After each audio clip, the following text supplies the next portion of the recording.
Hi friends, welcome to Willinrow Arts. I'm Lesley, and today I want to show you how you can take any simple kit and turn it to something whimsical. Just really want a base to start from. You can find these kits on Amazon, on different sites, extremely cheap. I searched under wood house kit, and you can get them from the elaborate miniature kit, or you can start with something like this. This is just a simple kit. This was only $6.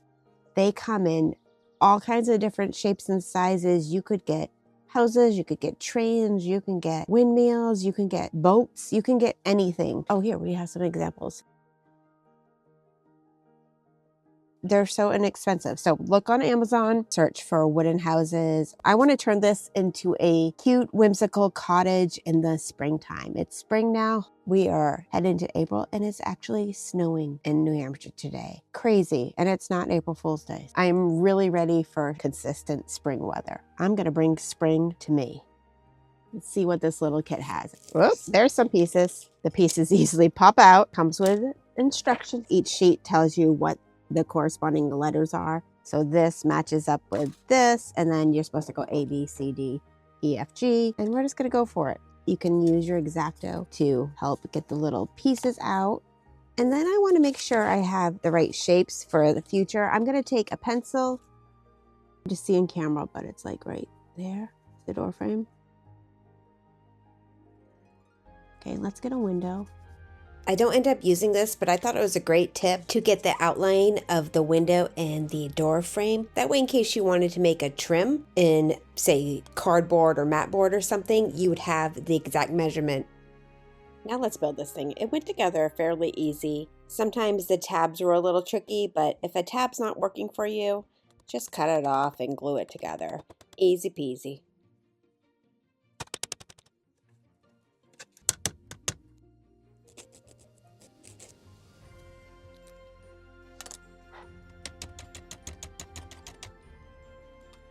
Slot in, match up, and then these guys go here. Are these guys exactly the same? Okay. We have a little chimney here, and I'll glue it together, but then I'll wait to put it on top.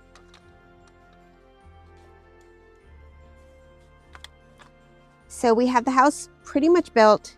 We have a chimney to put on. There's a well. Not sure if I'm going to use the well, and there's some tree bases. I am not sure about the tree bases yet. But for now, we have our base structure. And now we get to do whatever we want to it. You can leave it as is, paint it, and there you go. There's your structure. If you get a kit like this, you have a little house.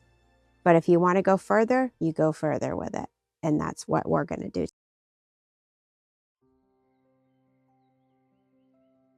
It's the next day here, and I want to make a base for this thing. It has these little tabs on the bottom, and it sits fine, but I want to make it a little extra whimsical. So I'm going to turn the base into a tree stump.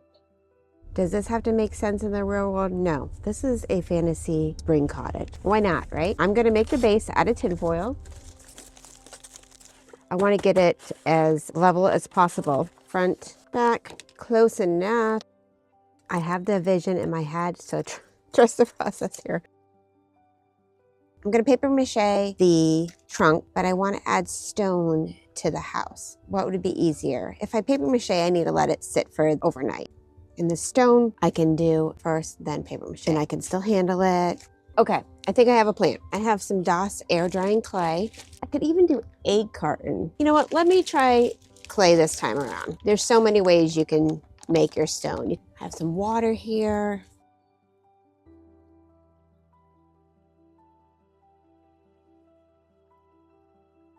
When you're working with air drying clay, get as little out of your package as possible. Mine's kind of drying out quick, so I'm wetting it.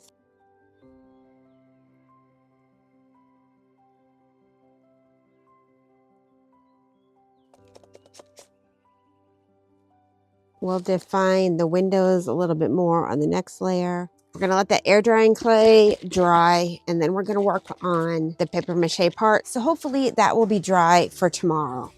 Water and glue.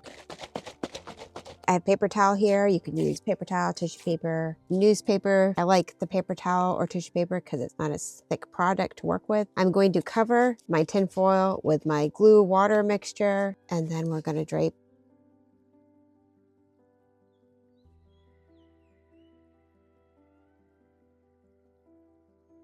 Excuse me, Falcor. I'm gonna have to move over here. I need this guy. You can even add more texture by taking your paper towel, do like an accordion style, and then papier-mâché that in, and that will give some more bark texture. The more folds and little nooks and crannies you have, better it looks as a tree. If I could make every miniature into some kind of tree thing, I would. Trees are cool. Okay, friends, we're just gonna do more of the same. This is gonna take overnight at least to dry. Friends, it's a new day. The house is dry. This is almost dry. See if we can sand off some of the fiddly bits.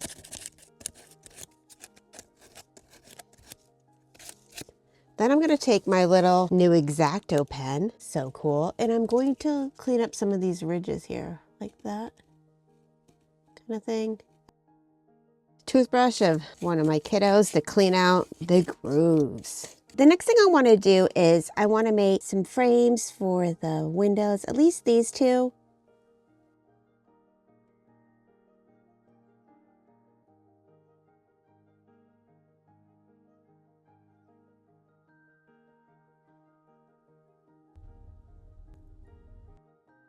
What I want to do right now is put a base coat of paint here. So it's just a mixture of brown and black. Since I have this brown paint on my brush already, I'm just going to go ahead and paint the fence post. Easier thing would have been to paint the fence first, but you know, I don't go the easy route.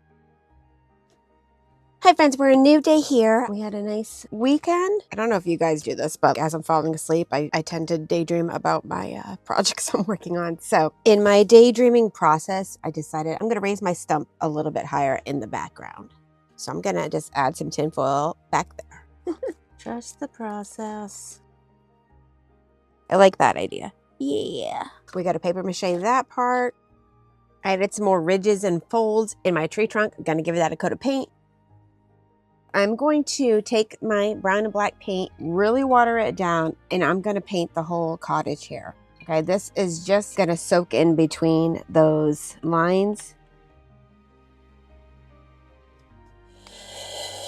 So now I'm going to take a little dry brushing of just white and go over the stones to bring the whites back out.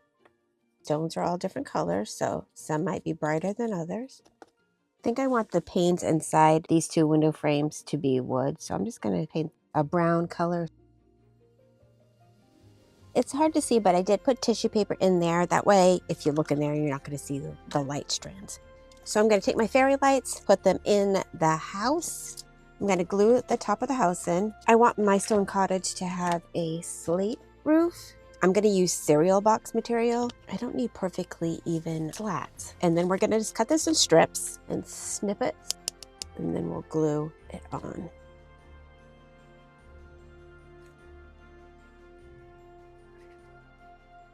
I want weathered slate, so I'm going to kind of poke at them a little bit here and there.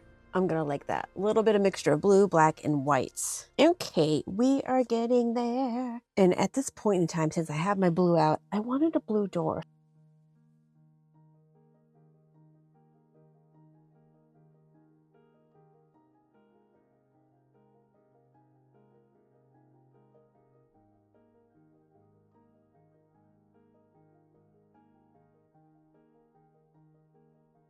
We got that done. It's a new day here. I want to do some dry brushing. So I like to use my busted paint brushes for dry brushing.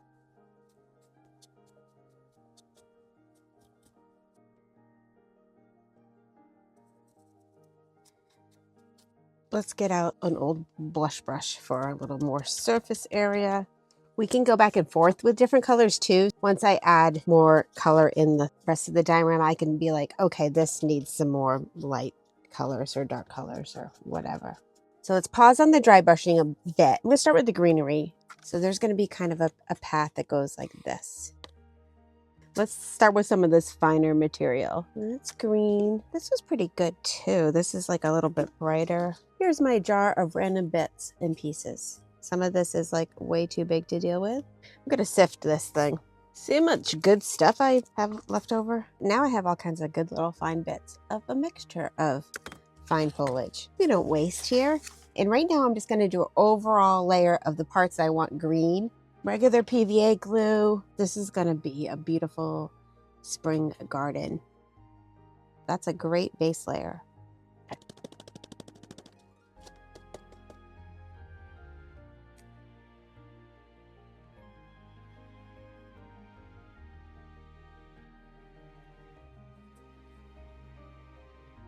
It's coming along of what I want. Yes.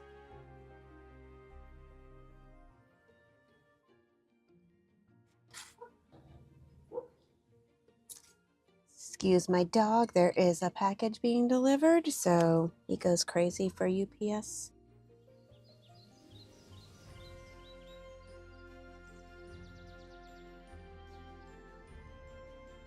So I purchased some mini little bushes, and I have this. I think it's advertised as decor for weddings. Scissors, where are you? Here we go. So we'll trim it down, keep these bits because I might be able to use those in a future thing.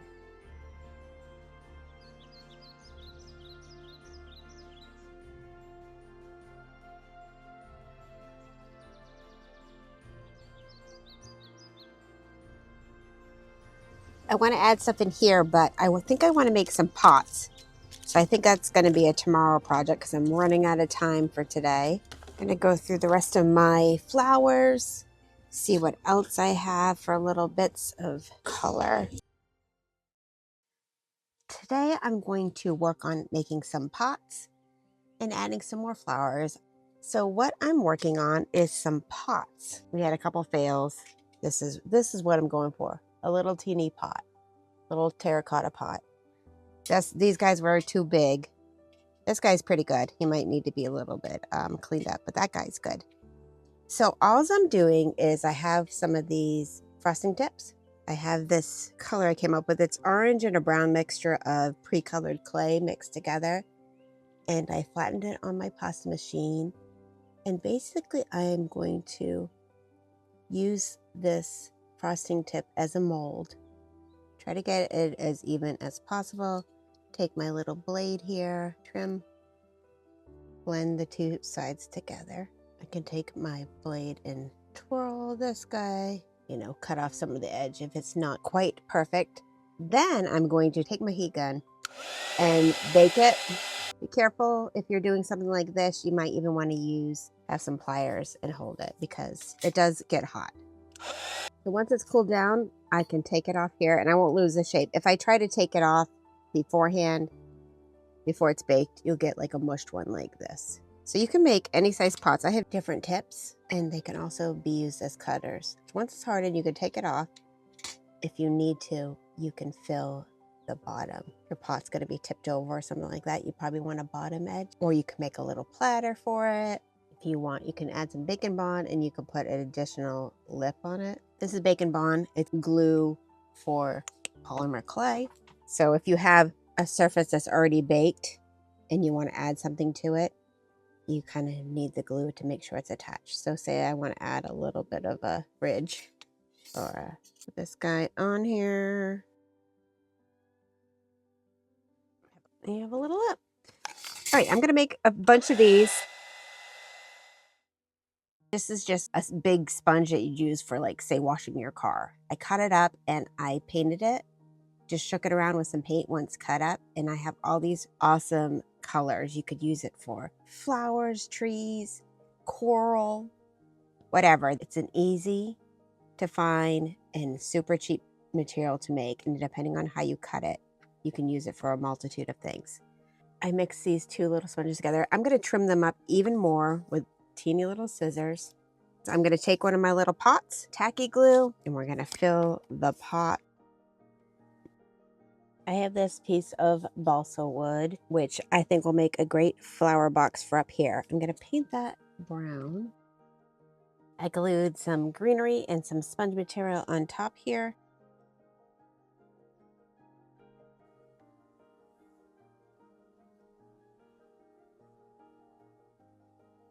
I'm pretty happy with the amount of flowers I have around there. I love it. If I could have a yard like that, yes, please. First, I'm going to do a little bit more dry brushing with white, and then I want to add extra moss to the stump. Some fine moss and glue mixture, and we're going to moss up this tree. Oh, I know what I wanted to do. I just remembered what I had to do was on my list. Then I threw my list away, you know, good job there. We need to make some mushrooms. Every whimsical stump needs some mushrooms. I'm just gonna do really simple. And once they dry, we'll paint them. Sorry, moss, we'll work around you. That's okay.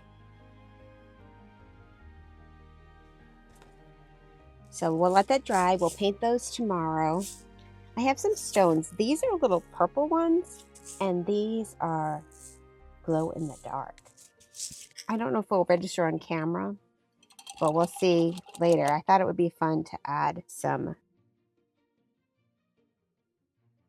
Okay, that's super fun. I'm going to need one more day just because of my added mushrooms. Paint these guys. Peachy color. Let me mix that with a little brown, maybe a little white.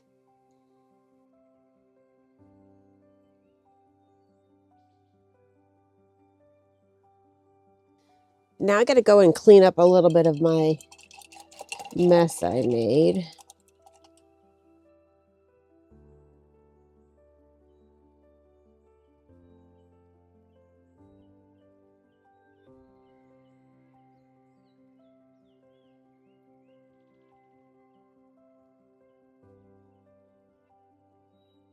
This project was super fun. I hope you all enjoyed watching it as much as I enjoyed making it. I highly suggest grabbing yourself one of these kits and doing your own makeover. And if you do, please tag me on Instagram at Willinrow Arts so I can see what you make. Thanks for watching, and we'll see you soon.